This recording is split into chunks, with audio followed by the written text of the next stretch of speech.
Shalom. Kita akan memperkatakan apa yang dimaksud dengan Pentakosta ketiga. Mari kita bangkit berdiri. 1. Pentakosta ketiga adalah pencurahan Roh Kudus yang dahsyat di zaman ini, melebihi yang terjadi di Azusa Street. Pentakosta ketiga adalah pencurahan Roh Kudus yang dahsyat di zaman ini, melebihi yang terjadi di Azusa Street.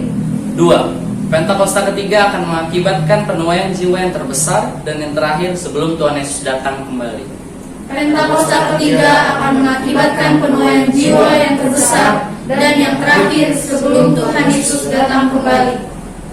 3. Pentakosta ketiga akan membangkitkan generasi Yeremia, yaitu anak-anak muda yang dipenuhi Roh Kudus, cinta mati-matian kepada Tuhan Yesus, tidak kompromi terhadap dosa, dan akan bergerak untuk memenangkan jiwa.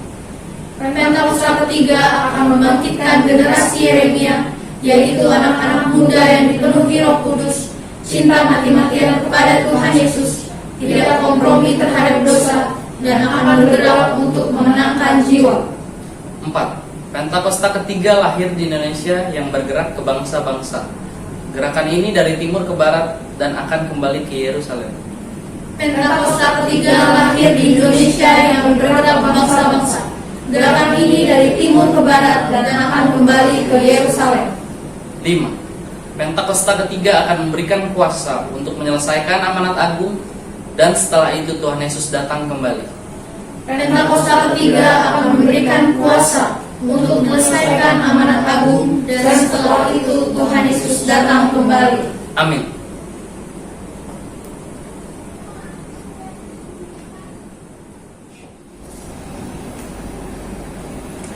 Mari jemaat kita bangkit berdiri, kita akan memperkatakan visi Rayong Satu Hal. Menjadi keluarga kerajaan Allah yang memenangkan jiwa-jiwa dan berdampak bagi dunia. Dengan nilai ikrar Rayong Satu Hal, integritas, keintiman, rendah hati, antusias inovatif, rela berkorban. Amin. Dengan iman kita akan memperkatakan Mazmur 91 ayat 1 sampai dengan 15. Dalam lindungan Allah, orang yang duduk dalam lindungan yang maha tinggi dan bermalam dalam naungan yang maha kuasa akan berkata kepada Tuhan, tempat perlindunganku dan kubu pertahananku, Allahku yang kupercayai. Sungguh dialah yang akan melepaskan engkau dari jerat penangkap burung, dari penyakit sampar yang busuk. Dengan kepatnya ia akan melindungi engkau, di bawah sayapnya engkau akan berlindung. Kesetiaannya ialah perisai dan pagar tembok. Engkau tak usah takut terhadap kedahsyatan malam, terhadap panah yang terbang di waktu siang, terhadap penyakit sampar yang berjalan di dalam gelap, terhadap penyakit menular yang mengamuk di waktu petang. Walau 1.000 orang rebah di sisimu dan 10.000 di sebelah kananmu, tetapi itu tidak akan menimpamu. Engkau hanya menontonnya dengan matamu sendiri dan melihat pembalasan terhadap orang-orang fasik. Sebab Tuhan ialah tempat perlindunganmu, yang maha tinggi telah kau buat tempat berteduhanmu. Malapetaka tidak akan menimpa kamu, dan tulah tidak akan mendekat kepada kemahmu. Sebab malaikat-malaikatnya akan diperintahkannya kepadamu untuk menjaga engkau di segala jalanmu. Mereka akan menatang engkau di atas tangannya supaya kakimu jangan terantuk kepada batu.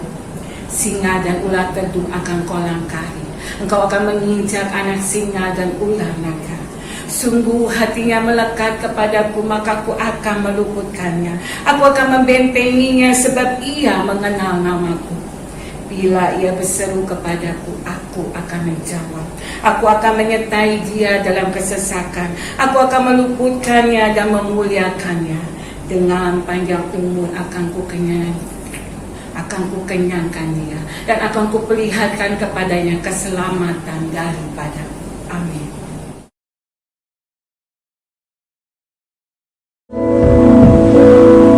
Tiba saatnya kita akan memuji dan meninggikan nama Tuhan. Mari kita persiapkan hati kita, kita tundukkan kepala kita bersama-sama bersatu dalam doa. Tuhan Yesus, terima kasih atas berkat-Mu Tuhan pada hari ini. Kami dapat bangun dan mengikuti ibadah-Mu pada pagi hari ini. Kami bersyukur Tuhan untuk kasih-Mu. Engkau selalu hadir dan menemani kami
saatnya kita akan mendengarkan firman Tuhan. Mari kita persiapkan hati kita. Kita bersama-sama bersatu dalam doa. Tuhan Yesus, tidak sadar kami mendengarkan firman-Mu. Berkatilah kami semua Tuhan yang rindu untuk mendengarkan firman-Mu, agar firman yang taburkan dapat berbuah di dalam hati kami. Kau juga berkati hamba-Mu yang akan menyampaikan kebenaran firman-Mu, biar apa yang dikatakan semuanya berasal daripada-Mu. Terima kasih Tuhan Yesus, kami siap mendengarkan firman-Mu. Haleluya, amin. Kau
Shalom semuanya. Pada waktu tanggal 20 Februari 2022, waktu saya berulang tahun yang ke-73, saya membaca dari Markus 4 ayat 26 sampai dengan 29 yang berkata seperti berikut. Lalu kata Yesus, beginilah hal kerajaan Allah itu. Seumpama orang yang menaburkan benih di tanah. Lalu pada malam hari ia tidur, dan pada siang hari ia bangun, dan benih itu mengeluarkan tunas. Dan tunas itu makin tinggi. Bagaimana terjadinya? Tidak diketahui orang itu. Bumi dengan sendirinya mengeluarkan buah. Mula-mula tangkainya, lalu bulirnya, kemudian butir-butir yang penuh isinya dalam bulir itu. Apabila buah itu sudah cukup masak, orang itu segera menyabit. Sebab musim menuai sudah tiba. Melalui perikop ini, Tuhan berkata bahwa musim menuai sudah tiba. Musim menuai sudah tiba. Hari-hari ini kita sedang memasuki masa penuaian jiwa. Masa penuaian bagi generasi muda yang kita kenal dengan generasi Yeremia. Masa penuaian jiwa yang terbesar dan yang terakhir. Dan Tuhan ingatkan bahwa masa penuaian jiwa itu identik dengan masa peperangan rohani yang dahsyat. Karena itu kita harus menjadi pemenang. Pada waktu Yosua menggantikan Musa untuk masuk dan merebut tanah perjanjian, maka supaya menjadi pemenang, Tuhan berpesan kepada Yosua dalam Yosua 1 ayat 7 sampai dengan 9 yang berkata, hanya kuatkan dan teguhkanlah hatimu dengan sungguh-sungguh.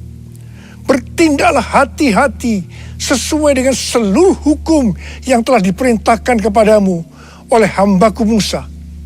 Janganlah menyimpang ke kanan atau ke kiri, supaya engkau beruntung kemanapun engkau pergi. Janganlah engkau lupa memperkatakan kitab Taurat ini, tetapi renungkanlah itu siang dan malam, supaya engkau bertindak hati-hati sesuai dengan segala yang tertulis di dalamnya. Sebab dengan demikian perjalananmu akan berhasil dan engkau akan beruntung. Bukankah telah kuperintahkan kepadamu, kuatkan dan teguhkanlah hatimu. Jangan kecut dan tawar hati, sebab Tuhan Allahmu akan menyertai engkau kemanapun engkau pergi. Supaya kita menjadi pemenang seperti Tuhan berbicara kepada Yosua, maka yang harus kita lakukan adalah yang pertama, kuatkan dan teguhkanlah hatimu. Jangan kecut dan tawar hati, sebab Tuhan akan menyertai kita. Katakan amin. Yang kedua, jangan menyimpang ke kanan atau ke kiri. Dan yang ketiga, perkatakan firman Tuhan dan renungkan itu siang dan malam, supaya kita bertindak hati-hati sesuai dengan firman-Nya. Jadi setiap kali bangsa Israel akan merebut suatu kota, mereka pasti akan bertanya kepada Tuhan, bagaimana caranya untuk menjadi pemenang? Kuatkan dan teguhkan hatimu, jangan takut dan tawar hati, sebab Tuhan besertamu. Kuatkan dan teguhkan hatimu, Yesus Tuhan berjalan di depanmu, berikan kemenangan. Yesus Tuhan berjalan di depanmu, berikan kemenangan.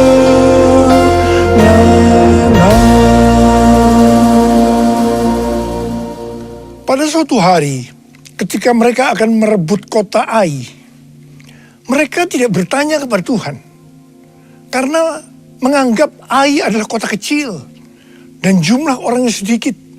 Jadi mereka menganggap enteng. Tetapi apa yang terjadi? Justru mereka kalah perang.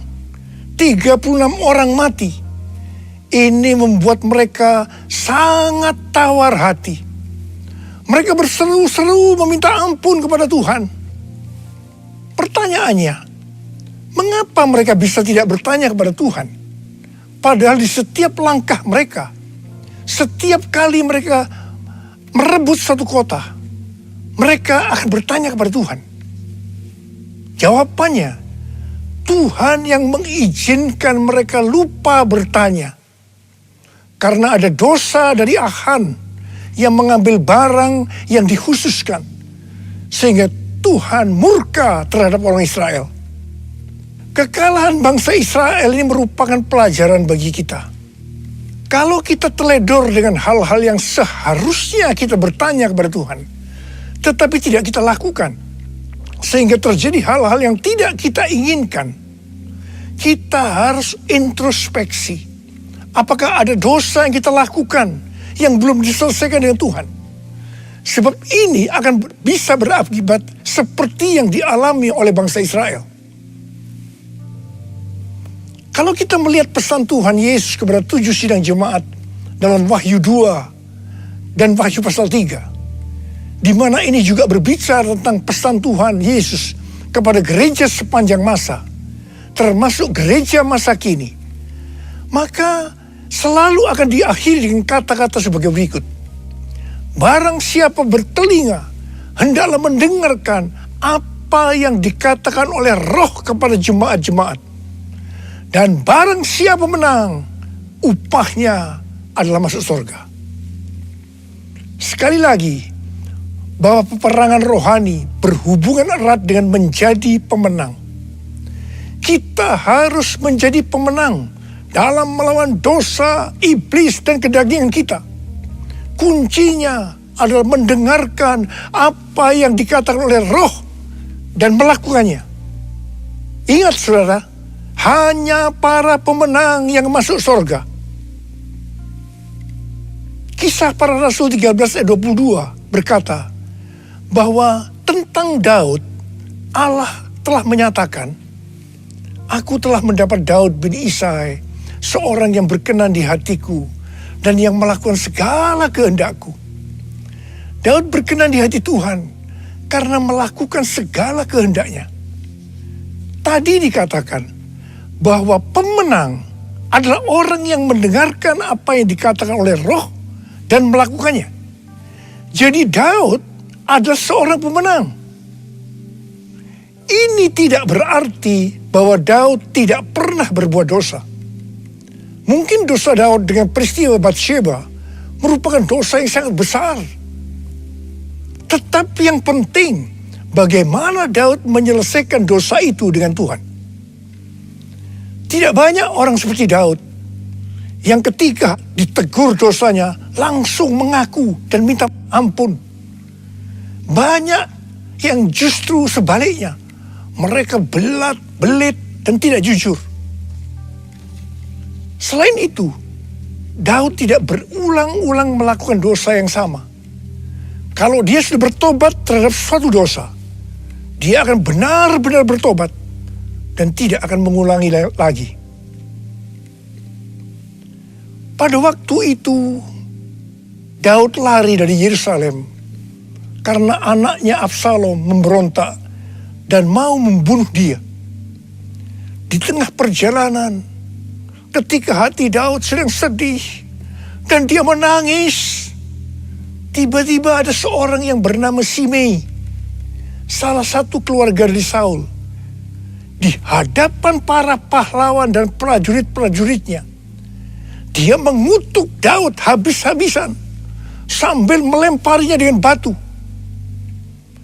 Pada waktu Abisai, seorang pahlawan dari Daud, melihat itu, dia minta izin kepada Daud untuk memenggal kepala Simei. Tetapi apa jawaban Daud? Perhatikan jawaban Daud ini. Biarlah dia mengutuk. Sebab apabila Tuhan berfirman kepadanya, kutukilah Daud. Kita bisa apa? Sedangkan anak kandungku ingin mencabut nyawaku. Apalagi dia yang bukan keluargaku. Biarkanlah dia. Dan biarkan dia mengutuk. Sebab Tuhan yang telah berfirman padanya demikian. Mungkin Tuhan akan memperhatikan kesengsaraanku ini. Dan Tuhan akan membalas yang baik kepadaku. Sebagai ganti kutuk orang itu kepadaku hari ini. Saudara, dalam pelayanan saya, mungkin saya ini termasuk salah seorang hamba Tuhan yang paling banyak dimaki-maki dan dikutuki orang. Terus terang saya banyak belajar dari Daud ini. Saya bersyukur kepada Tuhan bahwa sampai dengan hari ini, saya masih diberi kesanggupan oleh Tuhan untuk melakukan seperti apa yang telah dilakukan oleh Daud. Akhir daripada pemberontakan Absalom, anak Daud, itu berakhir dengan kematian dari Absalom. Ketika Daud pulang kembali ke Yerusalem dan ia sampai ke tepi sungai Yordan, maka banyak orang yang menyambut dia, termasuk Simei. Simei sujud di hadapan Daud untuk minta ampun. Di sini kembali Abisai, pahlawan Daud, salah seorang pahlawan Daud tadi, yang pernah minta izin untuk memenggal kepala Simei, berkata kepada Daud agar Simei dihukum mati karena dia mengutuki orang yang diurapi Tuhan. Tetapi Daud dengan tegas berkata kepada Abisai, tidak. Kemudian Daud berkata kepada Simei, engkau tidak akan mati. Dan Daud bersumpah kepadanya. Puji Tuhan saudara, sampai dengan hari ini, dengan kekuatan yang diberikan oleh Tuhan, saya tidak pernah dendam kepada orang-orang yang dengan sengaja atau tidak sengaja berbuat jahat kepada saya. Meskipun mereka tidak minta maaf, saya tetap melupakan apa yang pernah mereka lakukan kepada saya. Haleluya. Allah yang bela, siapa lawan dia? Lebih dari pemenang dalam segala hal. Aku pasti dapat lakukan semua, melakukan semua. Yesus yang beri kekuatan, oh terpujilah namanya. Yesus yang beri kekuatan, oh terpujilah namanya. Menjelang kematiannya, Daud memberikan pesan kepada Salomo. Salah satunya adalah mengenai Simei ini. Daud berkata kepada Salomo, juga masih ada padamu Simei bin Gera, orang Benyamin dari Bahurim. Dialah yang mengutuki aku dengan kutuk yang kejam pada waktu aku pergi ke Mahanaim. Tetapi kemudian dia datang menyongsong aku di tepi sungai Yordan. Dan aku bersumpah kepadanya, demi Tuhan, tidak akan kubunuh engkau dengan pedang. Sekarang, janganlah bebaskan dia dari hukuman. Sebab engkau orang bijaksana dan tahu apa yang harus kau lakukan kepadanya untuk membuat yang ubanan itu turun dengan berdarah ke dunia orang mati. Wow, banyak komentar yang muncul dengan adanya pernyataan Daud ini. Ada yang bilang, sayang sekali Daud yang terkenal berkenan di hati Tuhan karena menuruti segala perintahnya, ternyata masih menyimpan dendam kepada Simei. Padahal dia sudah bersumpah untuk mengampuni Simei. Ada juga yang berkomentar, peristiwa Ini adalah di Perjanjian Lama, tidak bisa dibandingkan dengan peristiwa di Perjanjian Baru. Tapi bagi saya, secara pribadi, waktu saya membaca peristiwa ini, justru mempunyai pengertian yang berbeda dengan tafsiran yang ada di atas tadi. Bagi saya, ini bukan karena Daud dendam kepada Shimei, tetapi karena Tuhan yang akan menghukum Shimei karena perbuatannya kepada Daud. Tuhan memberitahukan hal itu kepada Daud, dan Daud memberitahukannya kepada Salomo.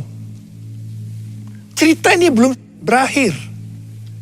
Sekarang mari kita lihat, apakah pengertian yang saya dapatkan itu benar atau tidak. Apa yang Salomo lakukan kepada Shimei? Sebagai seorang yang bijaksana, Salomo memanggil Shimei dan berkata, kamu buat rumah di Yerusalem, dan kamu tinggal di sana, janganlah kamu keluar kemana-mana. Pada saat kamu keluar dan menyeberangi sungai Kidron, pastilah engkau dibunuh dan darahmu akan ditanggungkan kepadamu sendiri. Shimei bersumpah dan setuju dengan perjanjian itu. Setelah lewat 3 tahun, 2 hamba dari Shimei lari kepada Raja Gad. Ketika Shimei mengetahui hal ini, maka dia menjemput kedua hambanya itu. Dia lupa akan sumpahnya. Atau lebih tepat saya pakai istilah, bahwa Tuhan membuat dia lupa pada sumpahnya. Setelah Shimei kembali ke Yerusalem, dia dipanggil oleh Salomo. Dia diingatkan akan perjanjian yang mereka buat dengan bersumpah. Mengapa engkau tidak menepati sumpah demi Tuhan itu dan perintah yang kuperintahkan kepadamu? Kemudian Salomo berkata kepada Shimei, engkau sendiri tahu dalam hatimu segala kejahatan yang kamu perbuat kepada Daud ayahku. Maka Tuhan telah menanggungkan kejahatan itu kepadamu sendiri. Akhirnya Shimei dihukum mati dengan cara dipancung. Artinya dia turun ke dunia orang mati dengan berdarah, seperti yang dikatakan oleh Daud kepada Salomo. Di sini jelas sekali bahwa bukan Daud yang dendam kepada Shimei, tetapi Tuhan sendiri yang menghukum Shimei karena kutukan-kutukan jahat yang keluar dari mulutnya kepada Daud. Melalui kisah Shimei ini, Tuhan mengingatkan kita tentang mulut. Menurut kalender Ibrani, bahwa dari tanggal 6 September 2021 sampai dengan 26 September tahun 2022, kita masuk dalam tahun 5782 yang disebut sebagai tahun Pebet. Pebet artinya 82. P adalah angka 80 yang menggambarkan mulut. Bet atau huruf kedua dalam alfabet Ibrani digambarkan dengan sebuah tenda atau rumah atau tempat kediaman. Ada 2 tempat tinggal dari umat manusia. Yang pertama adalah di bumi. Dan yang kedua, di sorga atau di neraka. Sekarang dalam tahun 5782 atau Pebet ini, kita diingatkan bahwa kita masih hidup dalam dunia ini. Tetapi segala apa yang kita lakukan, apa yang kita ucapkan, apa yang kita tuliskan dan ucapkan di media sosial, bukan seperti cara-cara dunia, tetapi harus dengan cara surga. Microsoft merilis tentang indeks keberadaban digital atau Digital Civility Index yang menunjukkan tingkat keberadaban pengguna internet atau netizen sepanjang tahun 2020. Ternyata tingkat keberadaban netizen di Indonesia sangat rendah. Dari survei terhadap 16.000 responden di 32 negara, Indonesia berada di peringkat 29 dan yang terburuk di Asia Tenggara. Wow, saya percaya dari netizen ini pasti juga termasuk orang-orang Kristen. Saya akan mengingatkan kepada saudara tentang perkataan Tuhan Yesus dalam Matius 12 ayat 36 dan 37 yang berkata, "Tetapi aku berkata kepadamu, setiap kata yang sia-sia yang diucapkan orang harus dipertanggungjawabkannya pada hari penghakiman. Karena menurut ucapanmu engkau dibenarkan, dan menurut ucapanmu pula engkau akan dihukum." Tuhan Yesus akan datang segera. Maka karena itu, kita semua harus berhati-hati dengan mulut kita. Dengan apa yang kita tulis atau perkatakan di media sosial. Apakah itu hoax atau ujaran kebencian, supaya jangan kita dihukum. Mulutku penuh dengan pujian kepadamu ya Yesus Tuhan. Sepanjang hari ku beri penghormatan kepadamu ya Allahku. Kepadamu ya Allahku. Kepadamu ya Allahku.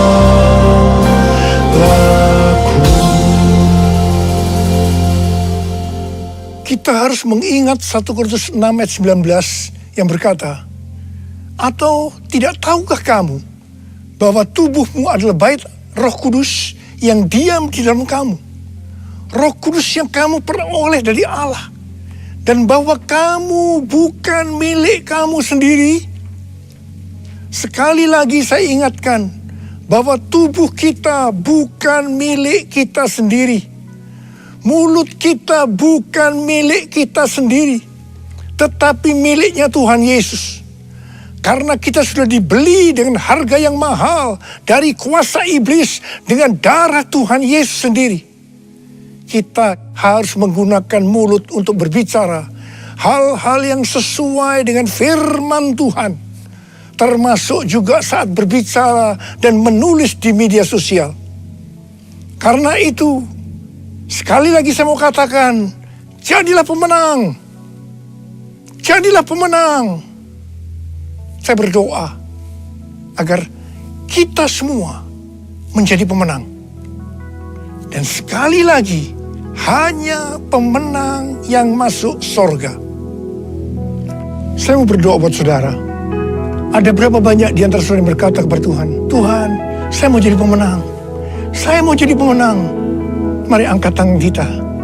Kita nyanyikan lagu ini bersama-sama. Allah yang bela, siapa lawan Dia? Lebih dari pemenang dalam segala hal. Ku pasti dapat, aku pasti dapat lakukan semua, melakukan semua.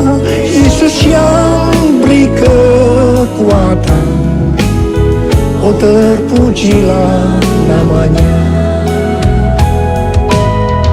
Yesus yang beri kekuatan, oh terpujilah namanya.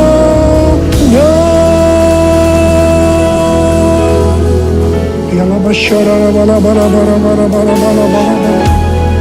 Mulia la la la bala bala bala bala bala bala bala bala bala bala. Angkat tangan saudara. Saudara mau didoakan mau jadi pemenang. Angkat tanganmu. Tuhan, kau melihat tangan-tangan yang terangkat saat ini. Anak-anakmu mau jadi pemenang ya Tuhan. Menjadi pemenang, dan hamba-Mu tahu itulah yang Kau kehendaki agar kami semua menjadi pemenang. Oh Rabba-Baba, berdoa buat mereka ya Tuhan. Berdoa buat segala pergumulan yang mereka hadapi hari-hari. Jadikan mereka pemenang. Mereka pasti dapat ya Tuhan, karena Engkau yang menyertai kami. Karena Engkau yang menyertai kami, Tuhan terima kasih. Terima kasih, terima kasih. Dalam nama Yesus kami berdoa. Dalam nama Yesus, haleluya, haleluya, haleluya, amin. Mari saudara-saudara, kita akan masuk dalam perjamuan kudus. Kita akan mengingat ayat ini.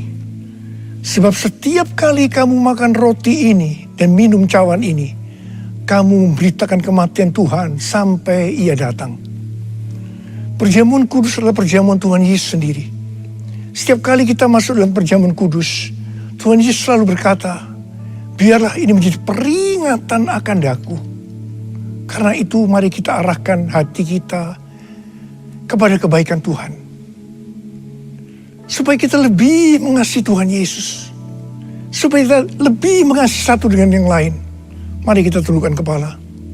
Tuhan, siapakah kami ini sebelum kami mengenal Engkau? Kami semua orang berdosa. Upah dosa adalah maut, mati. Tapi Engkau yang tidak berdosa telah dijadikan dosa oleh karena kami. Engkau harus turun dari surga mulia, menjelma menjadi manusia, mati ganti kami dengan penderitaan yang luar biasa. Sungguh kalau kami pikirkan Tuhan betapa baiknya Engkau itu. Engkau jadikan kami sebagai anak-anak-Mu. Engkau memberkati, Engkau menuntun, Engkau membela kami ya Tuhan. Engkau menyembuhkan kami, Engkau juga menegur kalau kami salah. Itu Engkau ya Aba, itu Engkau ya Aba. Tuhan terima kasih. Tuhan terima kasih. Tuhan akan memberkati kita melalui perjamuan kudus ini. Tapi Tuhan mau kita makan dan minum dengan cara yang benar. Karena itu mari kita introspeksi. Jujur di hadapan Tuhan. Jangan ada yang disembunyikan. Kalau ada hal-hal yang saat ini Tuhan ingatkan. Agar kita harus menyelesaikan dengan Tuhan. Mari kita selesaikan. Mari kita selesaikan sebelum kita masuk dalam perjamuan kudus. Katakan, ampuni saya Tuhan. Ampuni saya. Ampuni saya. Ampuni saya Tuhan. Ampuni saya. Kau melihat anak-anak-Mu yang sedang meminta ampun kepadamu ya Aba. Ampuni mereka. Ampuni juga hamba-Mu ini. Ampuni kami semua. Bapa, terima kasih. Kami akan masuk dalam perjamuan kudus dengan hati yang penuh ucapan syukur. Dalam nama Yesus kami berdoa. Amin. Sekarang mari kita angkat roti di tangan kanan kita tinggi-tinggi. Sebab apa yang telah kuteruskan kepadamu telah aku terima dari Tuhan. Yaitu bahwa Tuhan Yesus pada malam waktu diserahkan mengambil roti. Dan sesudah itu ia mengucap syukur atasnya. Ia memecah-mecahkannya dan berkata, inilah tubuhku yang diserahkan bagi kamu. Perbuatlah ini menjadi peringatan akan aku. Sudah dikasih Tuhan, bukankah roti yang kita pecah-pecahkan ini adalah persekutuan kita dengan tubuh Kristus? Mari kita makan dalam nama Yesus.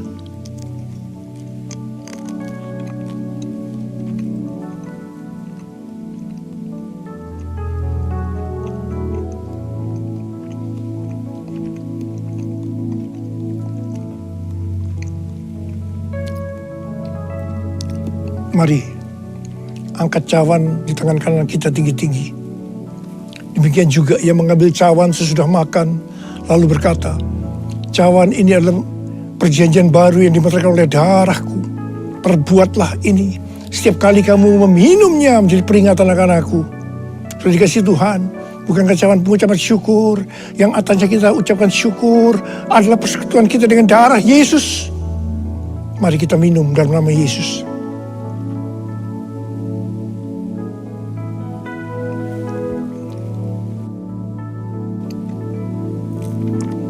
Mari angkat tangan kita. Ucapkan syukur kepada Tuhan dengan suara. Jangan diam. Tuhan terima kasih. Tuhan terima kasih buat kebaikan-Mu ya Tuhan. Oh rala bara. Terima kasih. Terima kasih Tuhan. Terima kasih. Tuhan terima kasih. Tuhan, Engkau melihat anak-anak-Mu semua ya Tuhan. Engkau mengasihi mereka. Berkati mereka, Engkau menyembuhkan mereka yang sakit, yang dalam persoalan, Engkau memberikan jalan keluar. Mujizat terjadi dalam kehidupan mereka. Terima kesembuhan, terima mujizat Tuhan, terima. Terima kasih ya Abah. Terima kasih ya Abah. Terima kasih, terima kasih, terima kasih. Terima kasih Yesusku. Terima kasih Yesusku. Puji syukur hanya bagi Tuhanku. Terima kasih Yesusku. Terima kasih Yesusku. Puji syukur hanya bagi Tuhanku. Terima kasih. Terima kasih Yesusku. Terima kasih Yesusku. Puji syukur hanya bagi Tuhanku. Terima kasih Yesusku. Terima kasih Yesusku. Puji syukur hanya bagi Tuhanku. Puji syukur hanya bagi Tuhanku. Puji syukur hanya bagi Tuhanku.